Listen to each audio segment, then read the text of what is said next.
It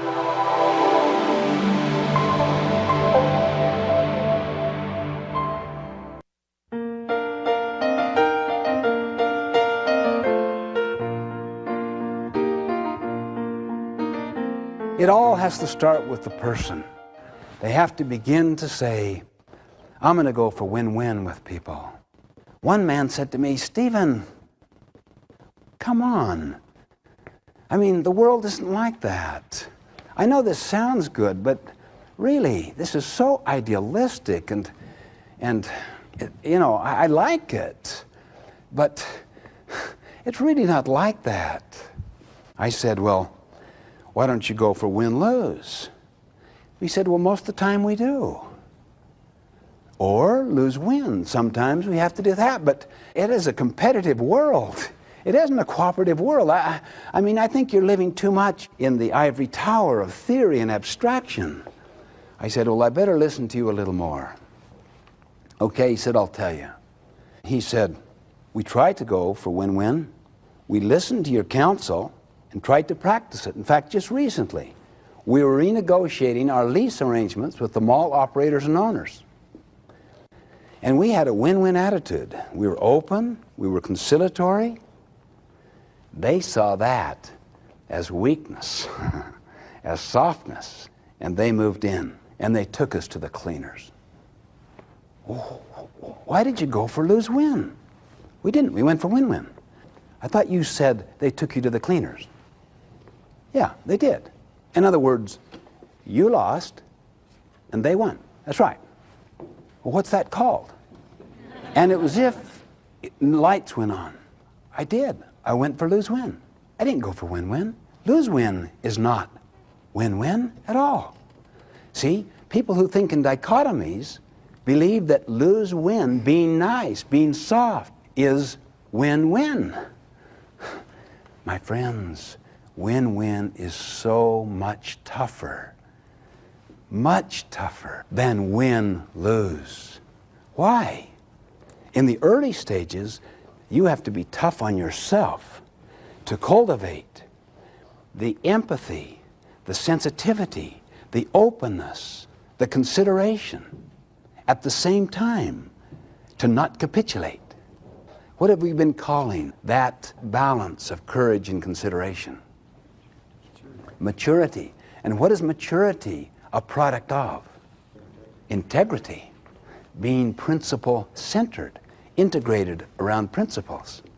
Can you see why win-win is the fourth habit, not the first or the second? Can you see why it follows self-mastery? Win-win means we consent together. If you agree to disagree, is that not a win-win situation? We call it no deal. We agree to disagree agreeably. It's not going to work out. We won't hire you. You don't want to join us.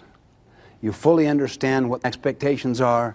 We understand what your needs and expectations are, and you can see that we're going in different directions.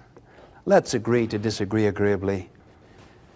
I would put no deal as one of the transactional options. We transacted. No deal on this one. Maybe we can come together at a later time. We transacted, see? The problem is, many situations, you don't have those options. It's hard to go for no deal with a child. It's hard to go for no deal with an employee who's been there for, say, 15 years. That would be essentially win-lose to the employee, just to go for no deal. Now, if you could come up with a no-deal option that has the elements of win-win in it when the separation takes place so that the person feels like that was an honest and equitable and fair settlement and you feel the same way, then that is carrying no deal in a situation where you're locked in without any other options to a successful win-win conclusion. I'm telling you, no deal is one of the most liberating options imaginable. I'll tell you why. Look, let's say I'm trying to interact with somebody on a very tough situation. Say this gentleman here. And I say to him right up front, if we can't work this out, you know, maybe we should work out the best no-deal arrangement possible. But I really want to go for win-win. Let me listen to you first. I need to understand how you see it. I then want to be understood. I see. Well, no deal's always an option. I can be very open. I don't have to manipulate. You'll have a quality of a relationship. You'll have, hopefully, a synergistic solution to problems. The spirit of consensus in the culture. The spirit of synergy and decision. That's the end in mind. It's not that I got my way or he got his way. Now, if I'm deeply committed to win-win or no deal, I can be so open and honest. I don't have to have hidden negotiation techniques. I can just say, that's not a win as I see it, but I need to understand more. Why it's such a win? I see. Then he tries to understand me, and as we interact back and forth, something dynamic happens that is absolutely magical in its effect upon the human spirit. Gradually, we conclude, no deal is best. Or, we've come up with something that is so much better than what you and I initially thought of.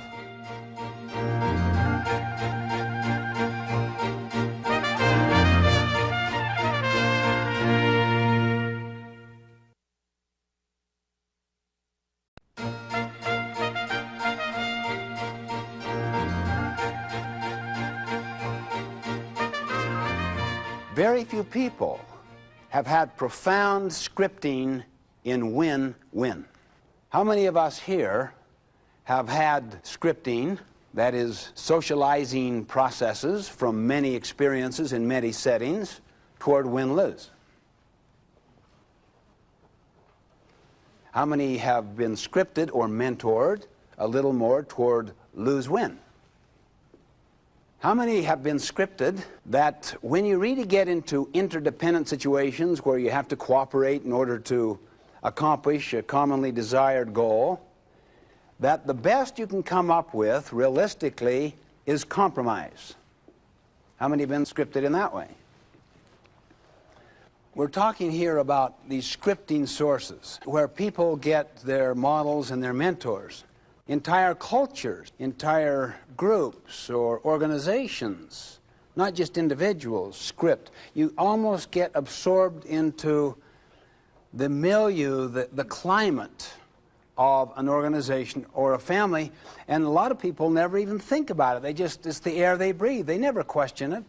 It's like the pair of glasses. You never really question the lens. That's literally how the scripting toward win-lose or lose-win, or just the kind of narcissistic, selfish approach of win starts. Let's just look at some of those. First, the family. Particularly if love is given conditionally. In most people's lives, they've been powerfully scripted toward win-lose. The key scripting, the key mentoring and modeling is in the first few years with the family. That's why I often say to parents that the kindest thing that a husband or a wife can do for their children is to treat the husband or the wife, the spouse, with tremendous respect and love and consideration, and to model in the home a win-win approach to problem solving rather than a fighting approach or a flighting approach, kind of giving up. Always be grateful for the child that tests you the most, because it's that child that enables you to show unconditional love, love without condition. And when the other children sense that, they too know they are loved unconditionally.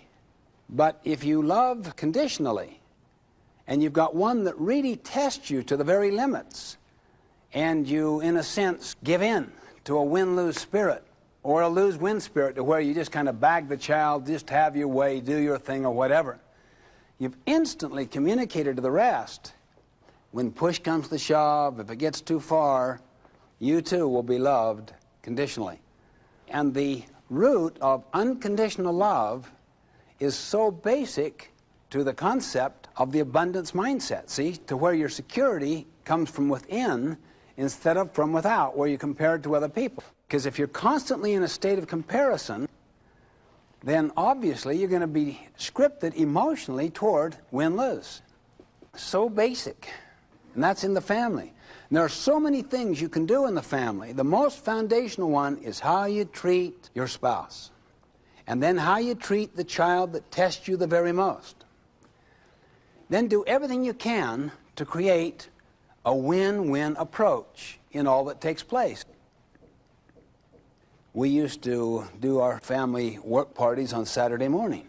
So we'd set a goal to have so much done by a certain time, and that everyone would do what's necessary, and then we would have a special kind of party or some reward. We'd go do something as a family.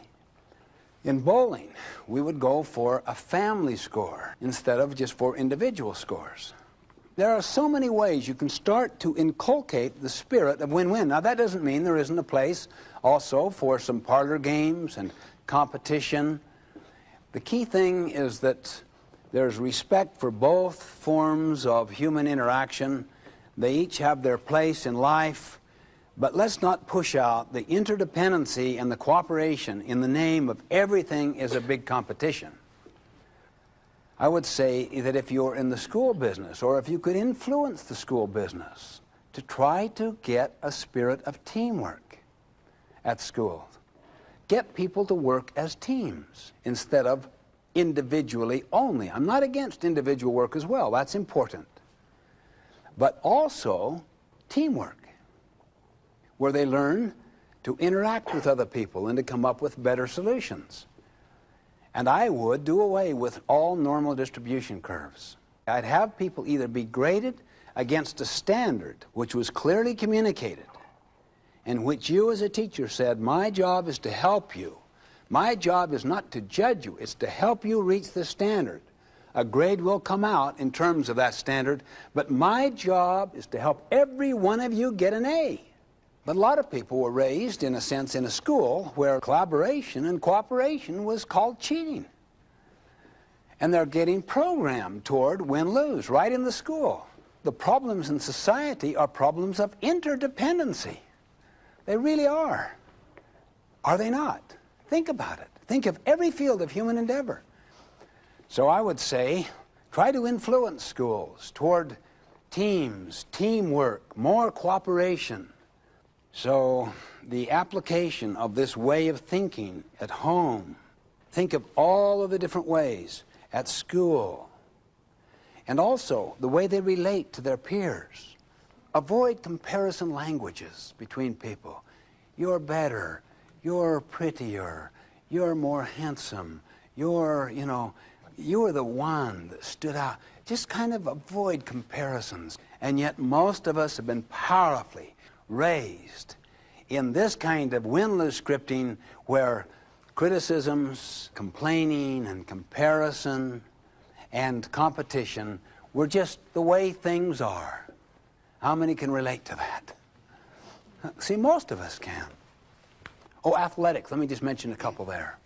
I saw my son Stephen training his son Stephen to prepare for a particular soccer game. And he was talking about the goals to be accomplished. I was so impressed by that. So I went to my son Joshua in his soccer game and basically said to him, son, let's talk about what some of the goals could be. What do we want to accomplish? You know, in his mind, primarily because of the culture, was what? Win, okay? So we put that down as one of the goals. We want to win. Now, do you want to try your hardest? Do you want to do your best? Would that be another goal? Yeah? Yeah. What if you tried your hardest and achieved that goal even though you didn't win?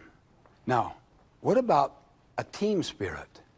Do you want to pull together as a team instead of just having hot-dogging, grandstanding people that want all the attention? Do you want to assist people and be happy for them and be happy for the people that hardly ever have a chance to play so that they can develop some skills too and really hope for other people's successes? What would you think of that? Another goal. Have you ever gone to a game where you had fun till you lost, then it was no fun? What about having fun And probably the most important goal of all is learn. To learn. What did you learn? What did the team learn? And so, since that time we started that process, we literally, after every game, go through the 5 goals. Did you try your hardest? Did you win? We lost. Did you try your hardest? I did. Did you work as a team? Did you try to assist? Were you happy for other people's successes? Yes, I felt good about that. Did you have fun, son? I did. It's a lot of fun. It's more fun, he said, when we win. Yeah, it is. But that doesn't mean you can't have fun when you lose. Did you learn? What did you learn? Do you think the team learned? What did the coach say to you afterwards? Look, you accomplished 4 of the 5 goals. That's tremendous, son. One time you won. You accomplished 5 of the 5 goals. And you learned.